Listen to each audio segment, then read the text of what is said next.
Boa noite a todos.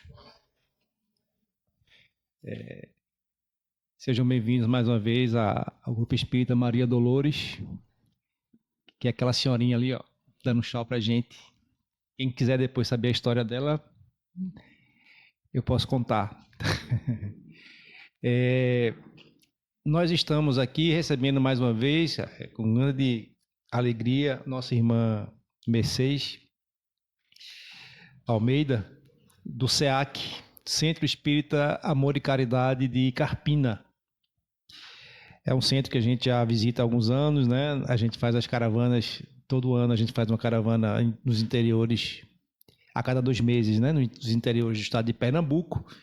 E Carpina, o SEAC foi o primeiro centro, não foi? Que a gente fez a visita, a caravana se desenrolou no centro.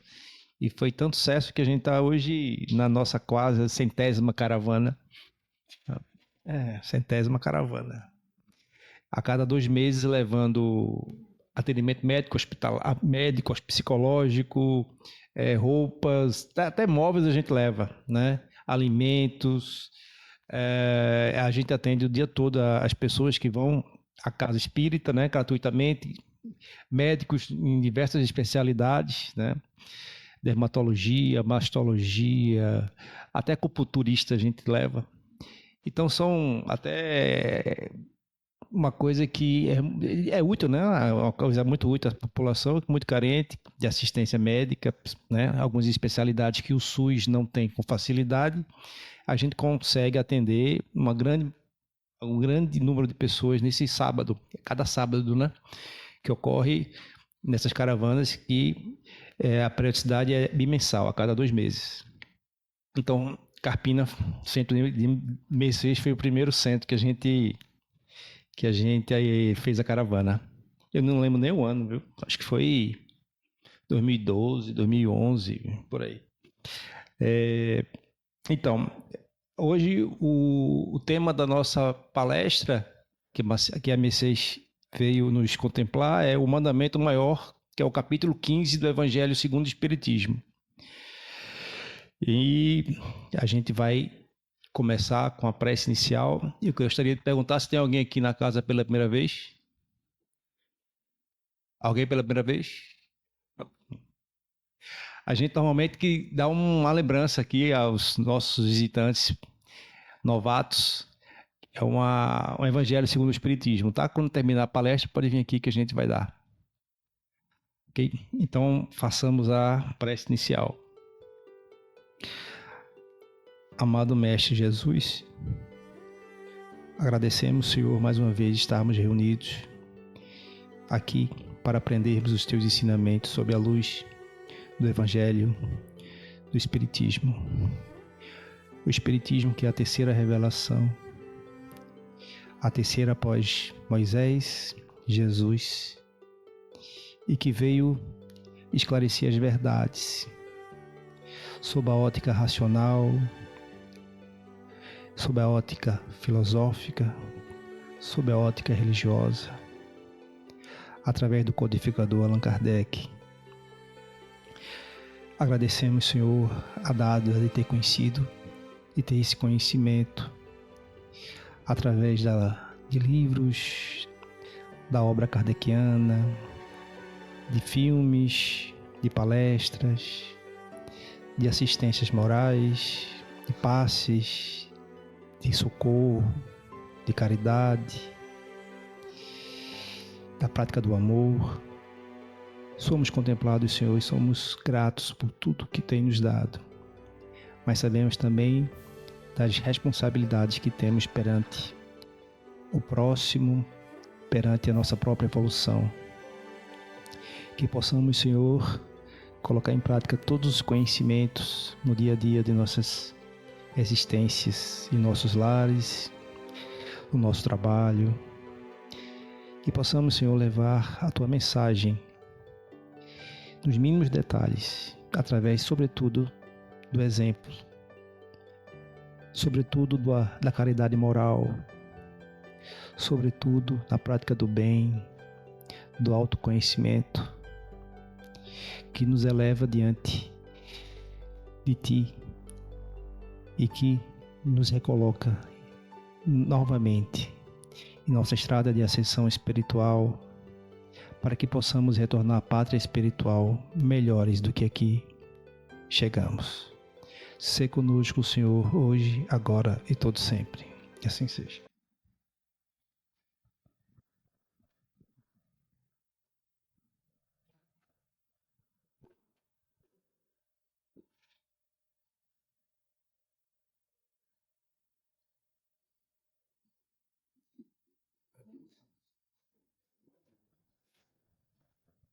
Meus prezados irmãos e minhas irmãs, que a paz grandiosa de Deus, que a paz de Jesus, que a paz dos espíritos amigos, esses espíritos que fazem e dirigem esta casa de oração e de trabalho, que a paz que eles nos trazem possa, por cada um de nós aqui presente, ser captada, tanto pelos espíritos desencarnados que aqui estão também conosco, e também por nós, espíritos encarnados.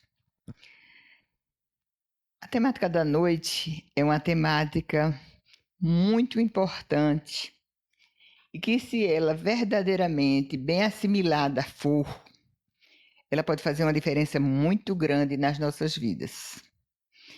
Vamos ler o que é dito sobre esse mandamento maior. Os fariseus, tendo sabido que ele tapara a boca aos saduceus, reuniram-se e um deles, que era doutor da lei, para o tentar, propôs-lhes esta questão: Mestre, qual o mandamento maior da lei? Jesus respondeu: Amarás o Senhor teu Deus de todo o teu coração, de toda a tua alma, de todo o teu espírito. Este, o maior e o primeiro mandamento. E aqui tendes o segundo, semelhante a este: Amarás o teu próximo como a ti mesmo. Toda a lei e os profetas se acham contidos nesses dois mandamentos. Em seguida foi inserido, e aqui continuaremos a ler, foi dito: Fazei aos homens tudo o que quereis que eles vos façam. É nisto que consiste a lei e os profetas. Tratai todos os homens como quererias que eles vos tratassem. Do ponto de vista pedagógico, Allan Kardec ainda inseriu aquela situação em que narra, de acordo com o mestre, que o reino dos céus é semelhante a um rei que quis prestar contas, que os seus servos lhe prestassem contas a respeito de dívidas que eles estavam a ter para com ele. Chama um desses, e esse homem lhe devia 10.000 denários. Denários é um valor que historicamente ele muda, mas é um valor bem volumoso, bem volumoso. Aquele homem não tinha no momento possibilidades de pagar ao seu senhor, e ele disse: já que tu não me podes pagar, entrega-me tua esposa, teus filhos. E ele rogou que o Senhor se apiedasse dele, que quando ele pudesse, ele restituiria o dinheiro devido.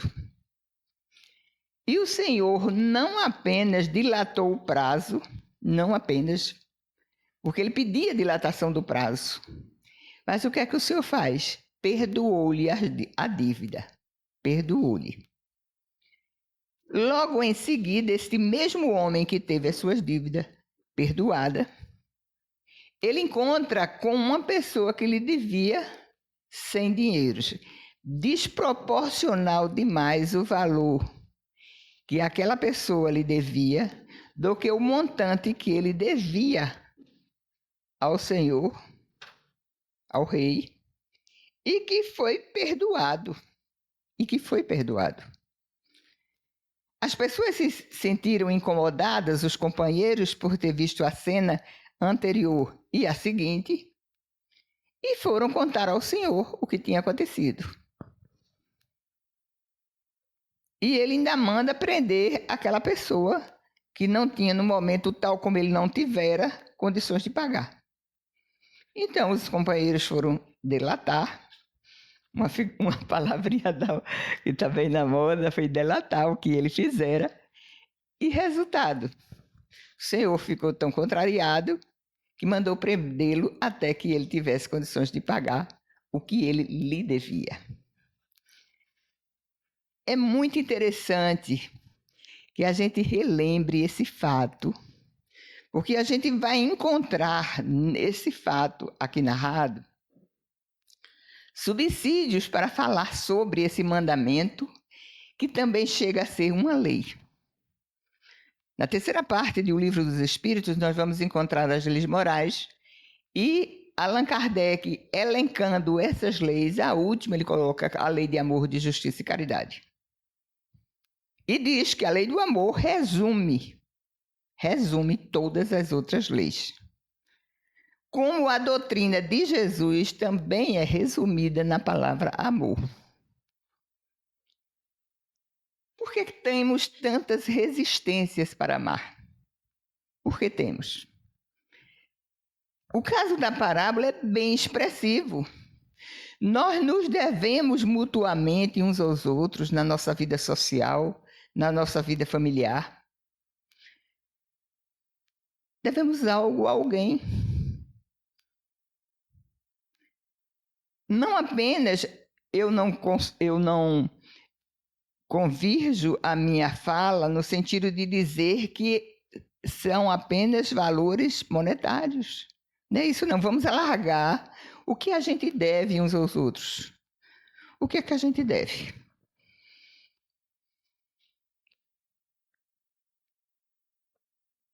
Mas temos essa característica do homem da palestra, da parábola. Quis ser perdoado, rogou perdão. Só que, na sequência dos fatos, e intriga-me, analisando a parábola, intriga-me, que foi uma sequência, ele foi perdoado ali e logo em seguida, ele se viu convidado a fazer o mesmo pela pessoa que lhe devia. Existe no Evangelho, nesse capítulo, e na sequência vocês estudam o Evangelho todas as quintas-feiras, e acredito que vai ser abordado, mas a gente começou a trabalhar também um pouco daquilo que ainda lá na frente vai ser abordado, é que essa lei, esse mandamento e essa lei, ela ensejou por parte de Allan Kardec colocar para explicá-la 3 espíritos, depoimentos de 3 espíritos. Ele pegou o depoimento do espírito Lázaro, pegou o depoimento do espírito Fénelon e pegou o depoimento do espírito Sanson. E são verdadeiras pérolas o que esses 3 espíritos eles disseram a respeito do amor. O espírito Lázaro, ele diz que o amor resume a doutrina de Jesus por inteiro. O resumo de tudo, a gente pode colocar com a palavrinha, esse resumo na palavra amor. Lázaro, com muita didática, com muita pedagogia, tratando a questão, ele diz que a princípio a gente só tem instintos. Avançado e corrompido, nós temos sensações. E instruídos e depurados, passamos a ter sentimento. E o sentimento maior que nós temos é o amor. O amor é algo tão forte. E essa mensagem, que é uma mensagem revolucionária, essa mensagem, quando ela foi proferida por Jesus, o que é que aconteceu? Houve um sentimento de estupor por parte daquelas pessoas que estavam a escutar sobre a palavra. E os mártires, ébrios de esperança, desceram ao circo. Por que as pessoas tiveram esse sentimento assim, que os perturbaram com uma mensagem tão bela? É porque eles não estavam acostumados com a mensagem. Então, houve uma surpresa muito grande com a proposta dessa mensagem do amor. Por outro lado, animados por esse amor, que vivenciado de uma forma correta e plena, como falaria sobre ela o Espírito Santo, os mártires tiveram esperança e mais a certeza de que valia a pena amar, e por isso eles seguiram para os circos, convictos que valia a pena seguir para os circos, dando as suas vidas em sacrifício pela mensagem do Mestre. Muito bem, e o Espírito, ainda Lázaro, ele passa-nos um alerta muito grande, que os nossos espíritos, que é a sede dos nossos sentimentos, nós devemos trabalhá-lo, os nossos espíritos, assim como a gente deve ou se prepara um campo. Então, quando nós observamos essas palavras de Lázaro, elas trazem uma mensagem assim também para cada um de nós, motivadora para que pensemos mais a respeito do amor, se temos facilidade de amar, ou se existe ainda dentro de cada um de nós uma dificuldade tão grande. Muito bem. Aí o Espírito Fênelon, para nos encorajar, entendamos assim as palavras dele, ele diz que todos nós temos essa essência divina. Todos. É um germe que existe na consistência espiritual de cada um de nós. Até os seres mais vis, mais abjetos, eles muitas vezes têm, a gente pensa, muitas vezes a gente pensa, fulano não tem sentimentos, mas diz o Espírito Fênelon, todos temos a chama desse fogo sagrado. Mesmo aquelas pessoas que muitas vezes elas se retraem no sentido de não dedicar esse sentimento a outras pessoas, porque duvida da integridade, do valor dessas pessoas, elas dedicam a um objeto, muitas vezes a um animal ou uma planta, algo desse sentimento que caracteriza todos os espíritos. Está na intimidade de cada um de nós. O Espírito Fênelon, ele lembra uma frase de João Evangelista, quando ele estava no final da sua existência, quando ele não tinha mais possibilidades de falar tanto, ele dizia, ele conclamava, filhinhos, amai-vos uns aos outros. Vamos encontrar agora Sanzon, o Sanzon. Sanzon foi um membro da Sociedade Espírita lá de Paris, amigo de Allan Kardec, e fala a respeito também do amor. Mandamento, lei do amor. Na sua palavra, na sua transmissão do conceito, de como ele trabalhava a questão do amor, ele diz, amai-vos para serdes amados. Amai-vos, amai para serdes amados. Muito bem, mas eu não sei se vocês concordam comigo, a gente ainda está muito distante de amar. Muito distante. Mas o Sanzon, ele nos passa algo que eu desde que vi essa mensagem, analisando-a, estudando-a para interpretá-la, eu acho de uma ajuda imensa para que a gente que tem dificuldades, que acha que é algo que a gente ainda vai demorar a incorporar nas suas vidas, aí ele diz, o amor no conceito real significa o quê? Porque a ilusão que muitas vezes nós mantemos a respeito desse sentimento é muito grande. Muitas vezes a gente se equivoca. Muitas vezes a gente passa uma mensagem ou recebe uma mensagem de amor que não condiz com a realidade deste sentimento.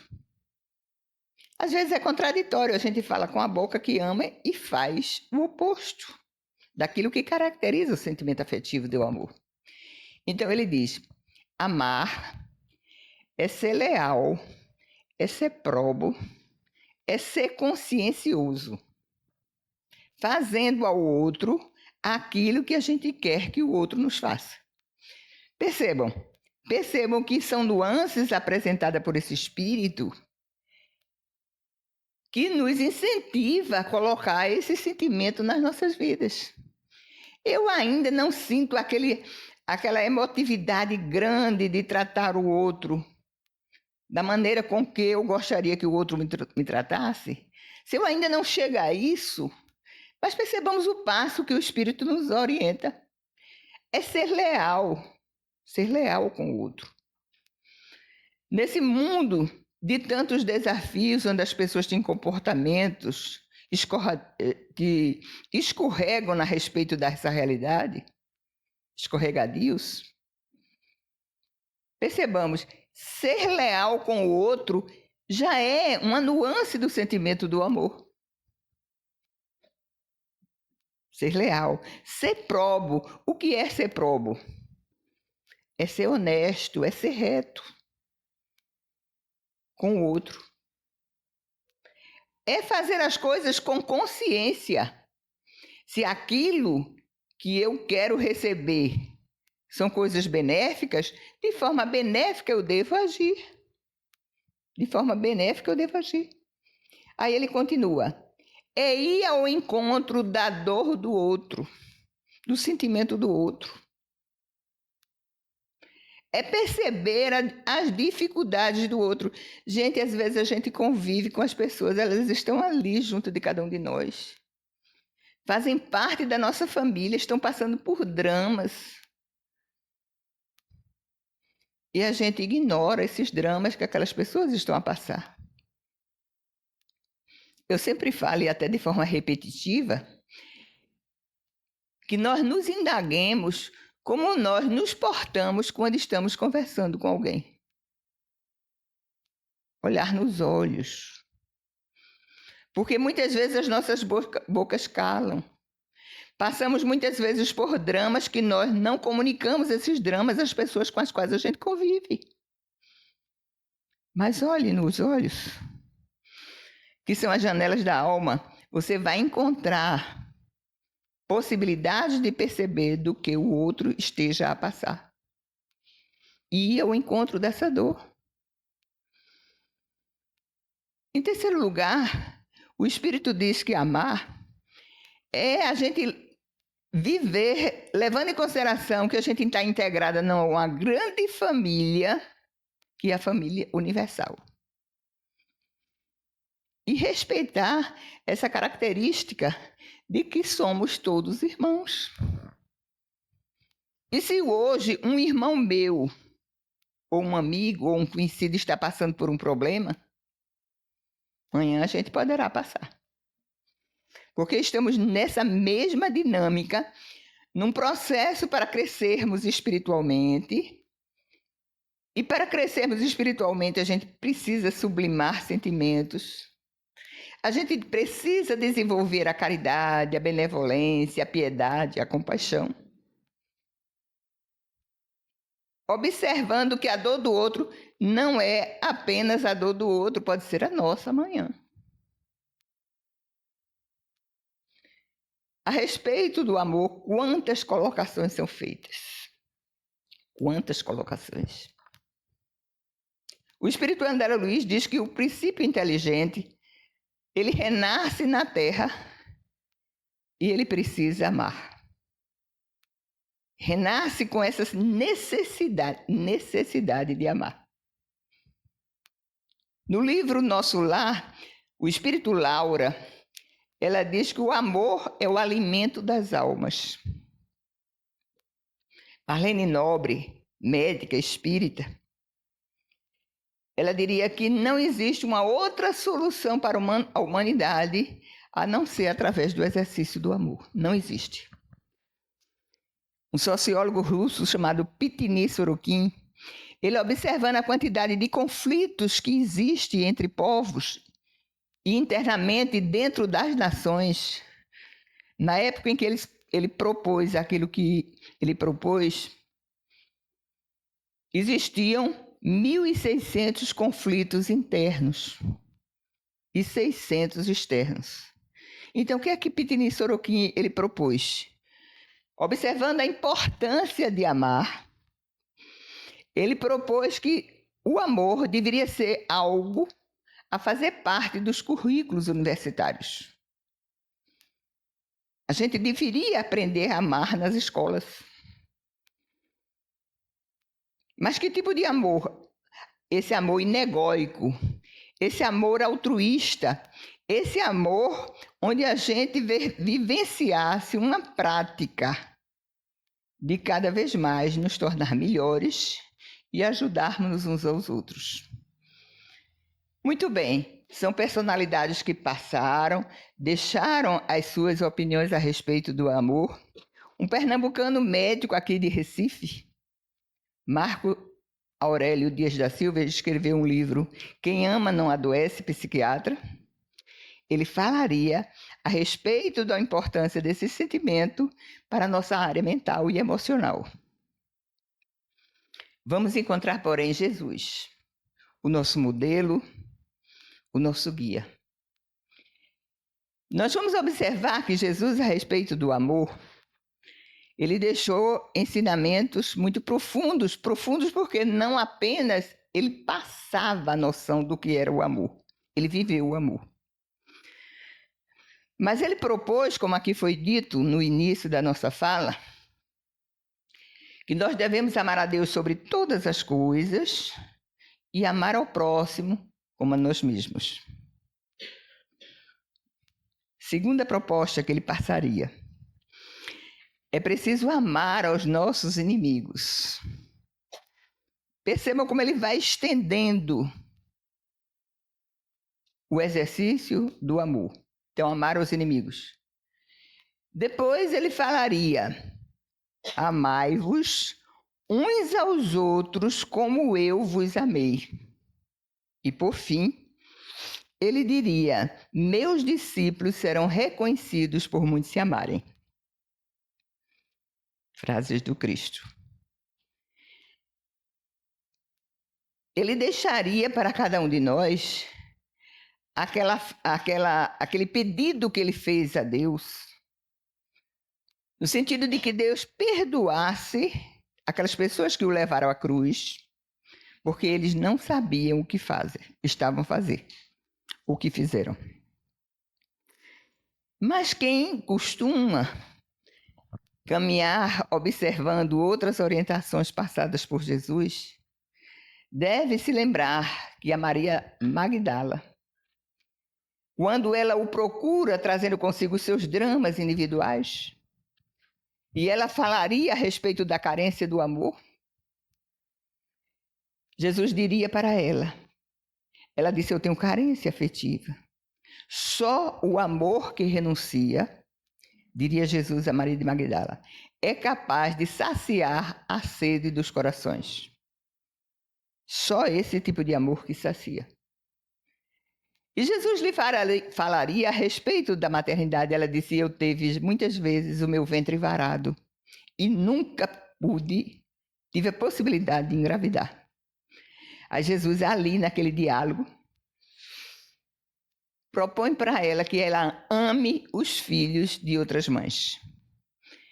Ou seja, que não havia desculpa para ela, como não há para cada um de nós, que muitas vezes esquivamos-nos, dizemos que é impossível a gente fazer tal qual é proposto, por conta das nossas limitações ou por conta do quadro que a gente inserido está.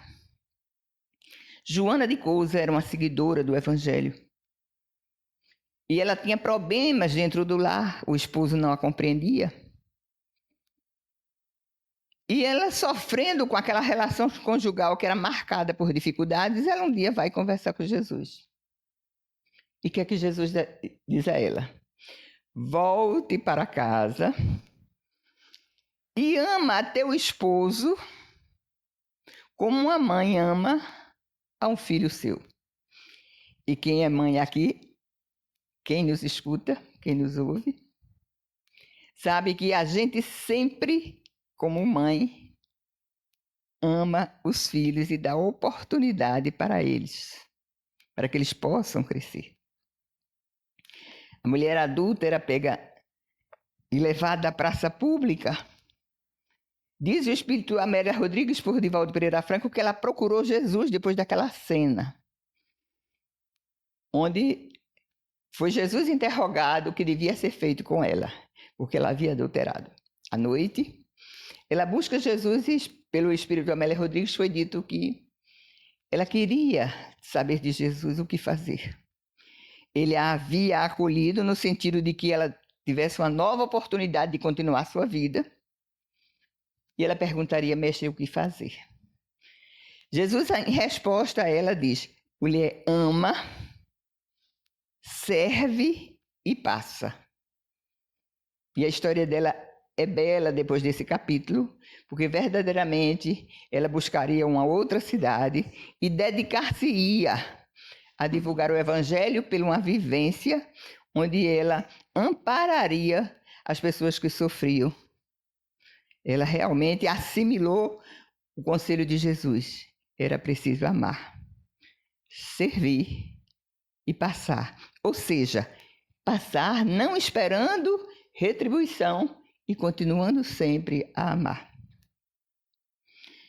Mas voltemos de novo à figura de Jesus, o exemplo dele na vivência do amor.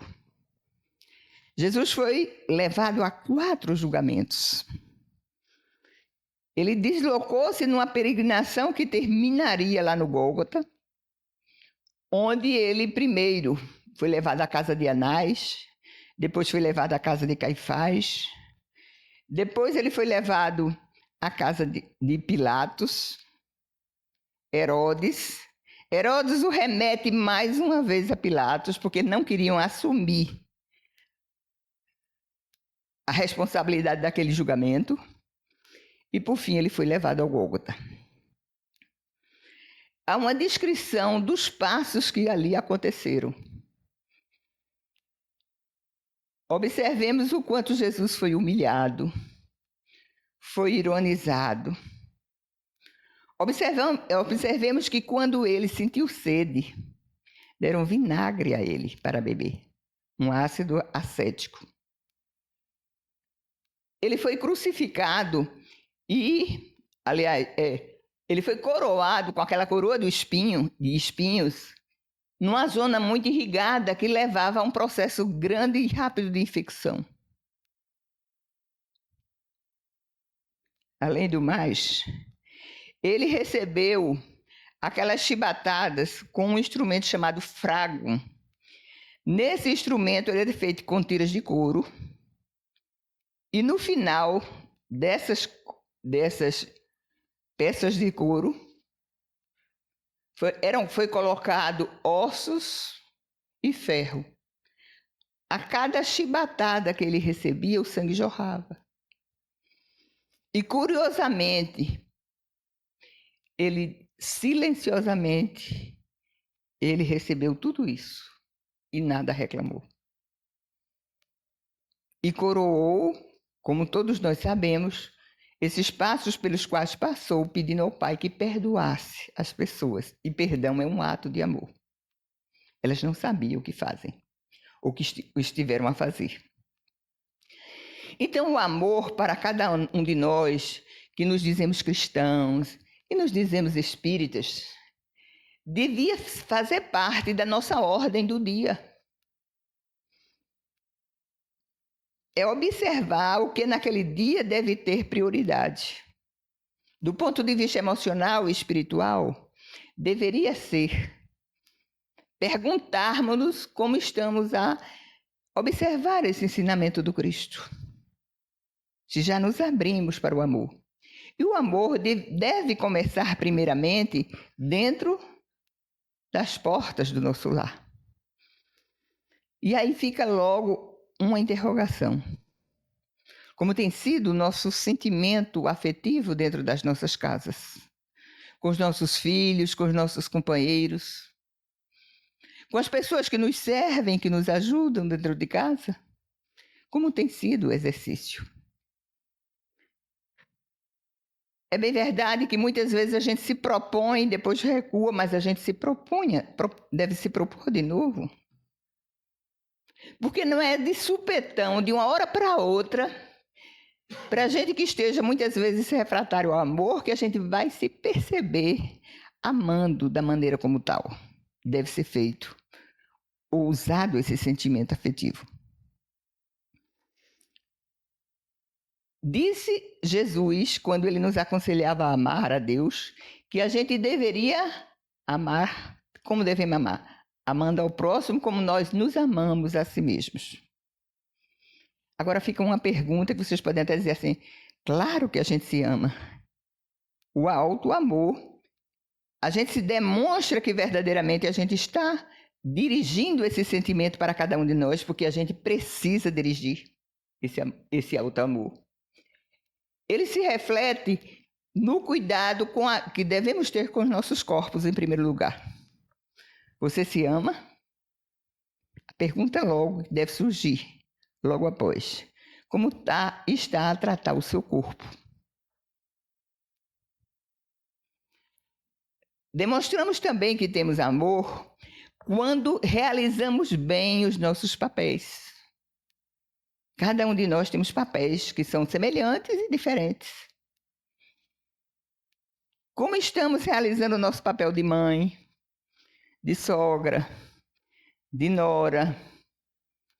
Como estamos nos realizando no papel profissional ou administrando a nossa casa com as pessoas que trabalham para cada um de nós? A gente reflete que está se autoamando, também se preocupando com os relacionamentos. É importante, mas vocês precisam por quê? Porque como a gente se relaciona, a qualidade do nosso relacionamento vai influir positiva ou negativamente na vida das outras pessoas com as quais a gente se relaciona, mas também vai refletir em relação a cada um de nós. Eu nunca esqueço, num dos livros da série de André Luiz, quando uma pessoa que, inclusive, ela matara o seu pai, que o adotara, esse homem trai. Depois ele chega no mundo espiritual e numa preparação para voltar à experiência, ele se torna espírita, nascera num lar espírita, mas trouxera consigo o débito de ter morto o pai numa reencarnação anterior.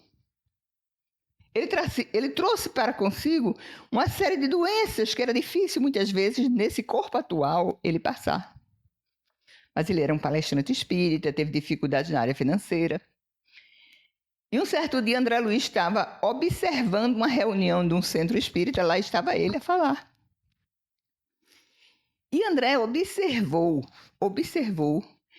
que várias pessoas, em ele fazendo uso da palavra, emitia pensamentos muito bons para com ele, porque ele ajudará um, ele fizera algo para outro. E uma mãe dizia assim, tratem ele do ponto de vista espiritual, para que ele tenha muita saúde e possa muito viver. Aí o espírito sorriu, o espírito que escutou esse apelo, e disse, não se preocupe. Porque hoje, quer dizer, nessa encarnação, ele vive cercado por uma teia de simpatia que ele soube criar.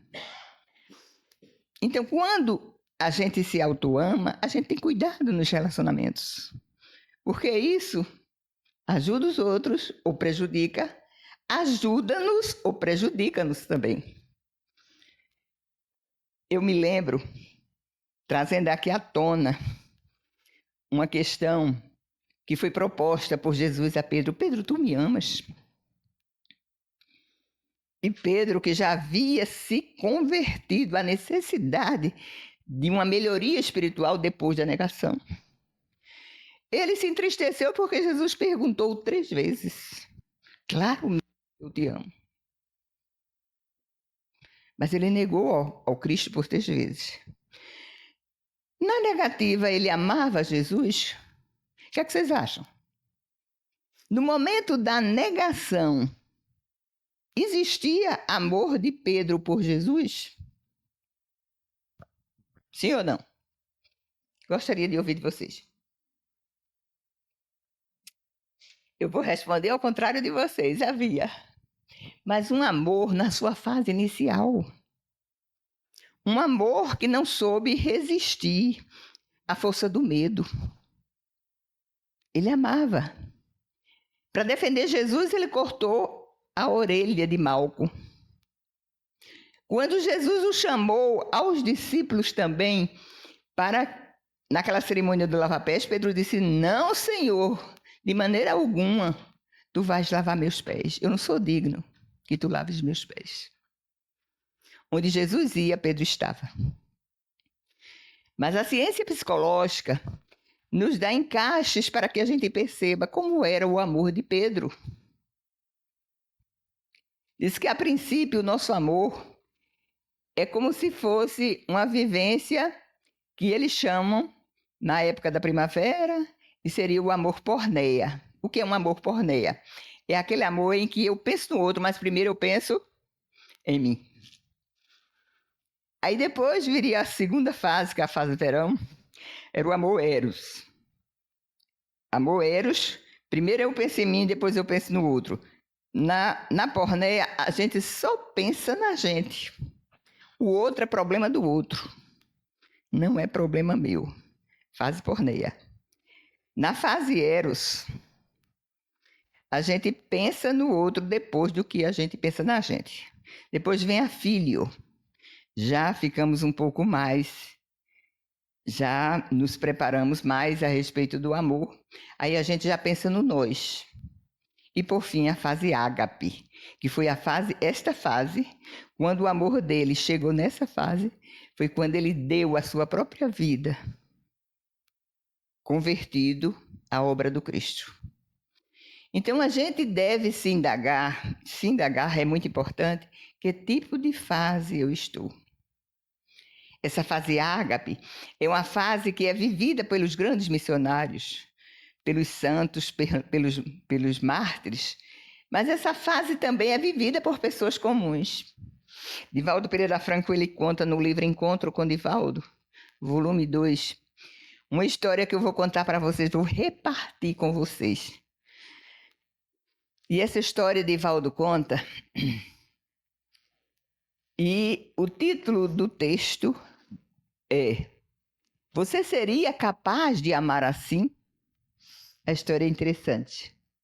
Havia acabado a Segunda Guerra Mundial. E o Japão precisava ser reconstruído.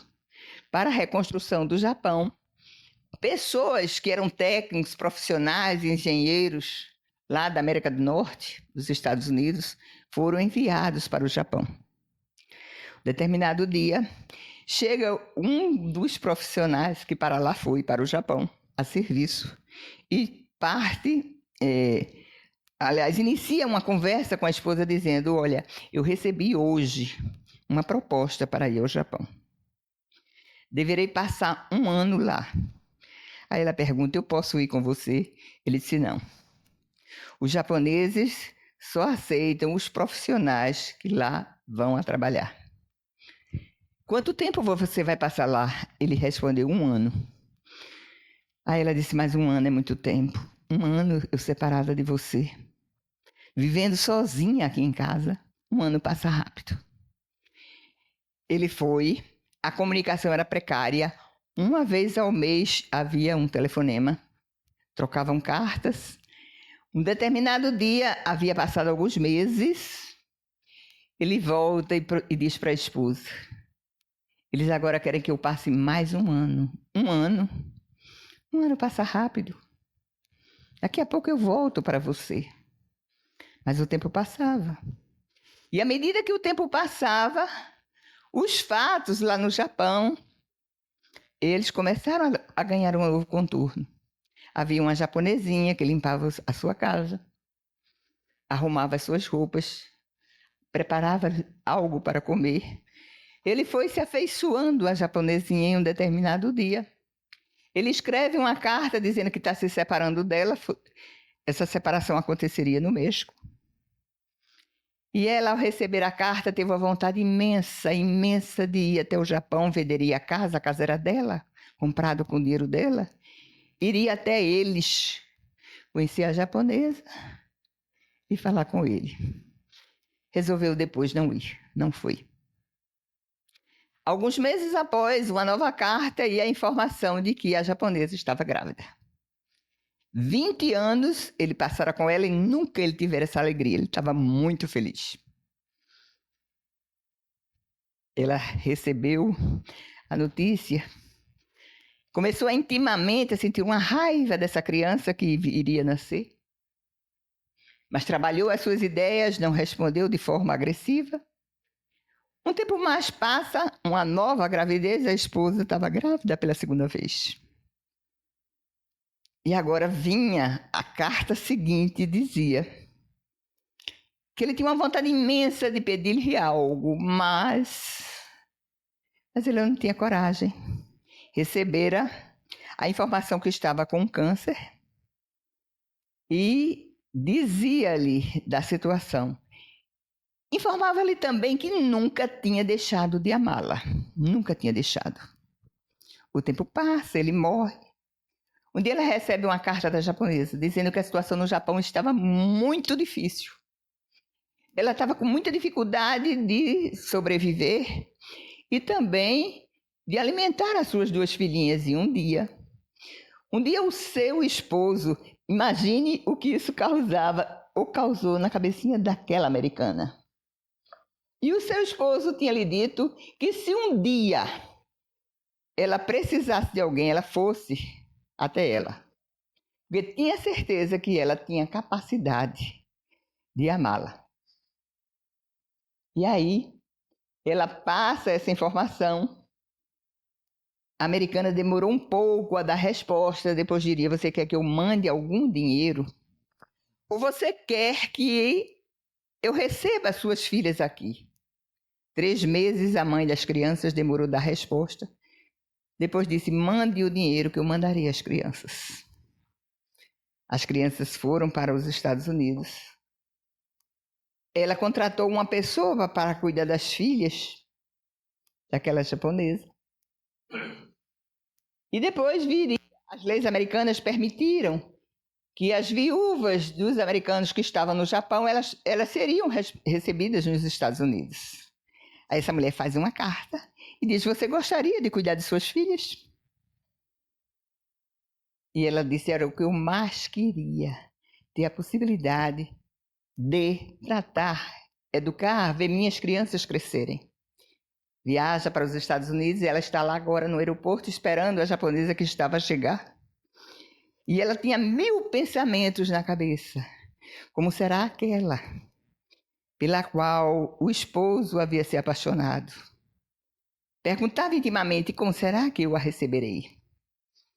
A japonesinha chega, magrinha, um tanto quanto temerosa, ela recebeu-a bem. A sua casa era grande, ela entregou a casa àquela mulher, que a substituíra no coração do marido. E foi morar num apartamento pequeno, dando toda assistência material àquela família. E vez por outra, quando ela ficava na varanda a pensar, disse que coisa grandiosa Deus fez na minha vida.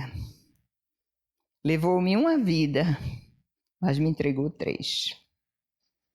E aí Divaldo faz uma pergunta para cada um de nós. Será que teríamos a condição de amar, tal como essa mulher amou? O amor ágape, aquele amor que vai ao encontro da necessidade do outro, sublimando os seus próprios sentimentos. Dá tempo de eu contar outra história. Estou olhando aqui, acho que dá. E essa história, gente, não é menos marcante. César está pegando ali no papel e eu estou com dúvida se ele está dizendo, tá? É, né, César? Muito bem. Essa outra história, gente, há poucos dias eu a vi no YouTube, numa narrativa de Raul Teixeira. Essa história não é menos surpreendente. E essa história aconteceu, essa história é verídica, aconteceu. E aconteceu com uma família que morava no sul de Minas, muito amiga do médio Raul Teixeira. Ele conta que aquela família era composta por 3 filhos e uma filha. Todos praticantes da doutrina espírita. A jovem, quando resolveu fazer faculdade, morava no sul de Minas, foi fazer faculdade em Campinas, em jornalismo. E com a profissão de jornalista, ela arranjou um emprego numa rádio, emissora de rádio. E ela mantinha um programa muito alegre, ela era muito descontraída. Ela levava a mensagem espírita não no sentido de fazer proselitismo, mas ela pegava os conteúdos que a doutrina nos passa e jogava nos seus programas do dia a dia. As pessoas começaram a gostar daquela jovem e por ela se apaixonou um jovem. Houve o enamoramento. Depois esse jovem lhe diria que ele era viciado em drogas. Ele era viciado. Os pais espíritas souberam do fato, respeitaram-lhe o livre-arbítrio, mesmo porque a gente sabe que a gente não decide pelos filhos, né? Ela se casou com ele, mas pairava na mente dos pais uma sombra muito grande em relação ao fato. Ela continuou a trabalhar, ele continuou também. Ela residia em Campinas e um belo dia, o seu esposo, que ainda trazia o vício das drogas, matou-a. A notícia foi levada para os pais no sul de Minas. E os pais, eles consertaram, eles combinaram entre si que eles não deveriam deixar de dar assistência a esse rapaz. O pai e os irmãos foram cuidar do enterro e, pasme, ela foi ao encontro do assassino, que fora preso em flagrante, levando com ela o pensamento. Ele precisava escutá-la. Mas ela não foi lá para acusá-lo. Gente, ela foi lá, na visão dela, ele a amava, mas foi fraco por conta da droga, por conta do vício. A jovem foi enterrada. E o casal espírita, eu estou frisando muito, porque às vezes a gente diz é espírita, mas o nosso comportamento destoa tanto.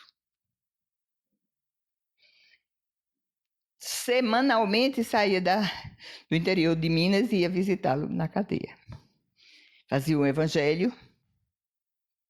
Ele chorava, a mãe chorava. Foi liberado, o tempo passou, foi liberado por conta do bom comportamento. E integrou-se à religião espírita, tornando-se, inclusive, um trabalhador. E a mãe pensava, como nós sabemos que Deus é justo, minha filha com certeza resgatou um débito. E ele assumiu um débito que vai pagar lá na frente. Ou vai dar conta, tirando o pagar. Vai dar conta lá na frente. Eu acho tão interessante que Raul disse, gente, esse fato me marcou de uma maneira tal. Porque não foi algo que eu vi em livros.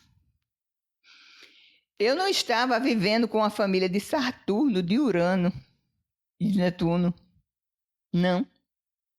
Era uma família que morava no sul de Minas. Mas uma família que verdadeiramente vestiu a mensagem de amar. Essa mensagem, esse sentimento, ele não vem de supetão. Torno novamente a dizer. Esses espíritos que compunham essa família, espíritos já trabalhados para a abertura do amor. Mas para que a gente se encaminhe, para que isso se torne um exercício continuado nas nossas vidas, É necessário que olhemos para o outro, seja esse outro quem for, com compreensão. Ou usando uma palavra que é muito usada atualmente, com empatia. O que é olhar o outro com empatia? A empatia é diferente do simpatizar. A gente simpatiza com. Na empatia, a gente usa o como o outro é. Como o outro fez aquilo ou está ou esteve a passar. Então, olhar com compreensão. Sem fazer como a gente faz de forma rotineira, pré-julgamentos. É tão forte essa história de pré-julgamento, porque às vezes quando a gente faz os nossos pré-julgamentos, a gente não vive só conosco o pré-julgamento, a gente passa para outra pessoa. E já notaram que quando a gente conhece uma pessoa que alguém já falou, automaticamente a gente não segue aberto com essa compreensão. Em segundo lugar, a gente precisa cooperar. Primeiro a gente compreende, depois coopera. Quem ama, coopera. Para a gente cooperar, a gente tem que estar alerta para essa realidade. Que vivemos em sociedade, nós temos direitos, mas temos deveres. E precisamos cooperar. No Livro dos Espíritos, diz que qual é a missão do espírito encarnado? É crescer, ajudar os outros a crescerem. E tem uma coisa que foi inserida lá que eu acho interessante. Ajudar as instituições às quais a gente faz parte. E também acho que a gente não faz parte. Ajudando, inclusive, as instituições que a gente faz parte, do ponto de vista material. Cooperar. Muitas vezes a gente pode e não o faz. Em terceiro lugar, é preciso que a gente tenha cuidado.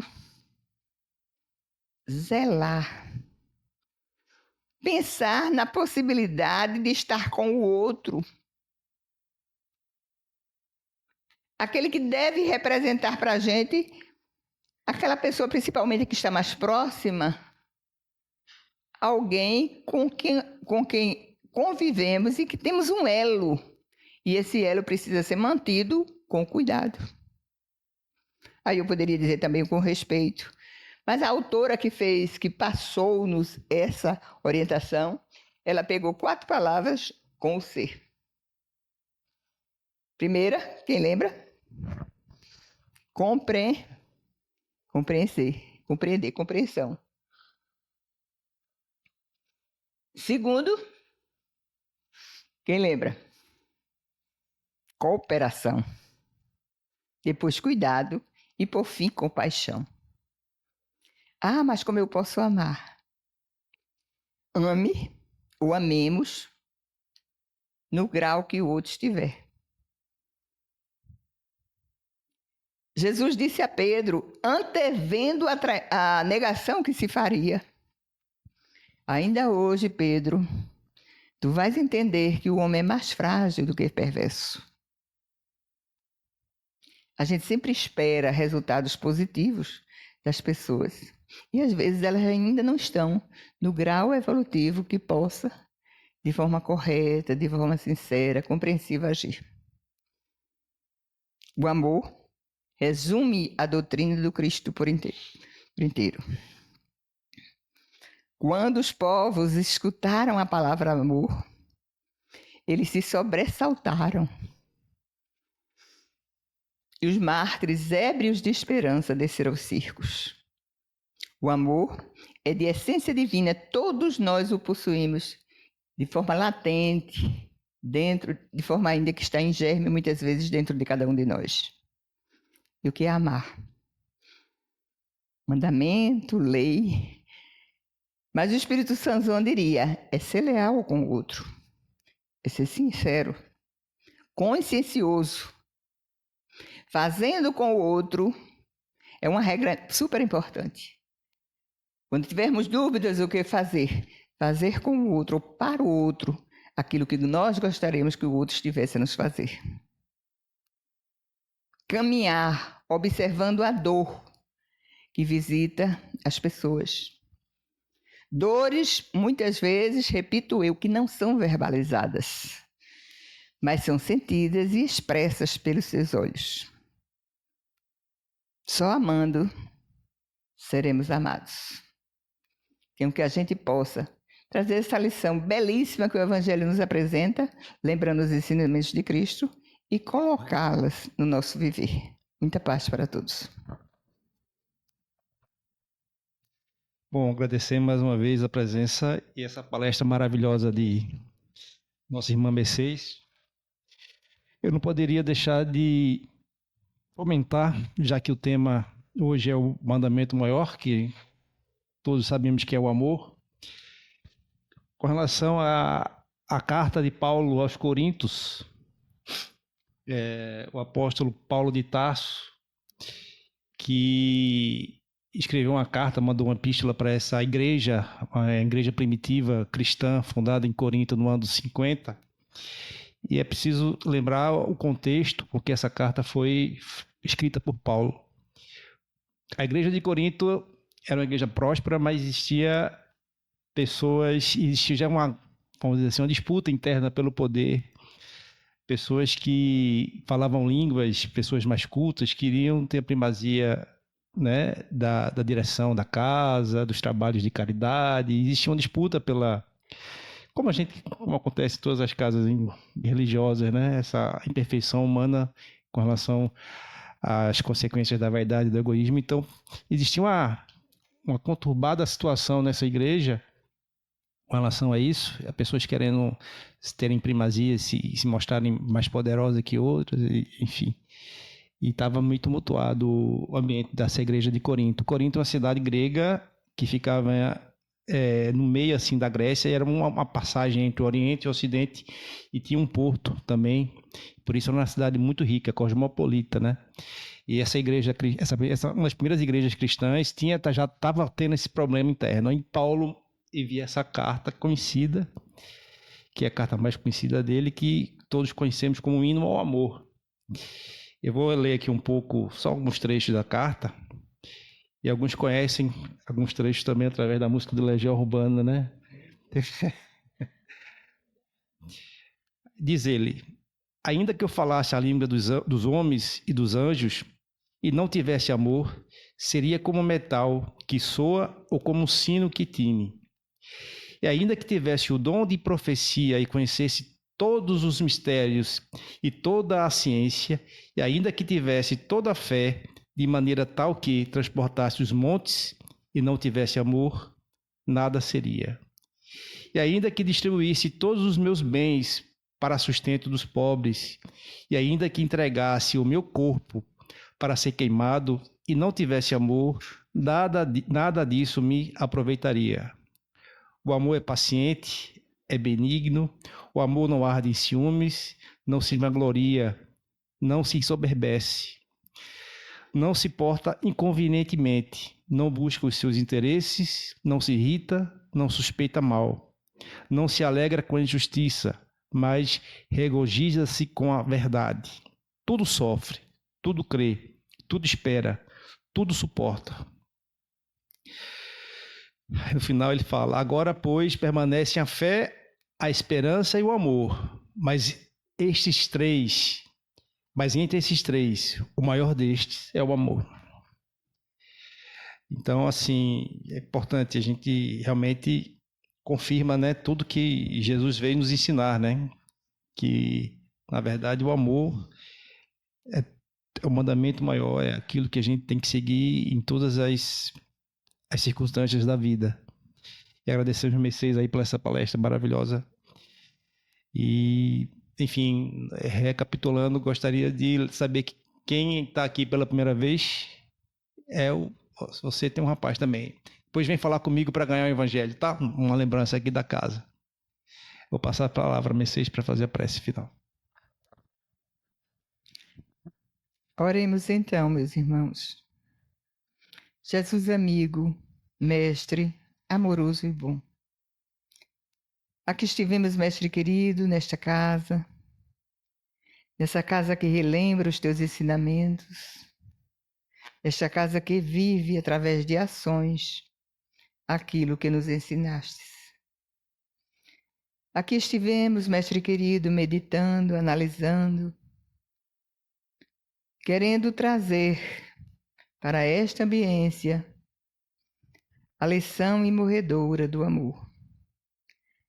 O amor que na visão de Joana é imbatível, porque vence todas as dificuldades, resolve todos os desafios.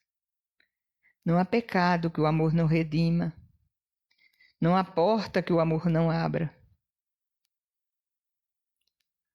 Tudo passa a ser bem pequeno e com possibilidade de resolução se verdadeiramente usarmos o amor nas nossas vidas. Estamos distantes, Mestre querido, ainda reconhecemos-nos muito distantes dessa prática memorável. Ainda pensamos muito em nós, temos dificuldades de pensar no próximo e de vivenciar nas nossas vidas uma doação total, observando sempre nas nossas vidas a necessidade de dar, de se doar, de perdoar, de renunciar, de compreender. Ajuda-nos, aqui estamos, no início das nossas jornadas, talvez, outros mais além, mas aqui estamos, a caminho. Ajuda-nos a fortalecer essa boa intenção que já vive, já palpita dentro da intimidade de cada um de nós. Ajuda-nos. Ajuda-nos a seguir, ajuda aquelas pessoas que seguem conosco, ajuda-nos a fim de que, através das nossas vivências diárias, não apenas através das nossas palavras, as pessoas que convivem conosco possam também te conhecer. Em teu grandioso nome, Mestre querido, em nome de Deus, o Pai maior, em nome da nossa Mãe Maria Santíssima e dessa pleiade de espíritos que trabalham e dirigem esta casa, posso, o irmão que dirigiu os trabalhos na noite de hoje, dá-los por encerrados no teu bendito e no teu santo nome. Muita paz para todos.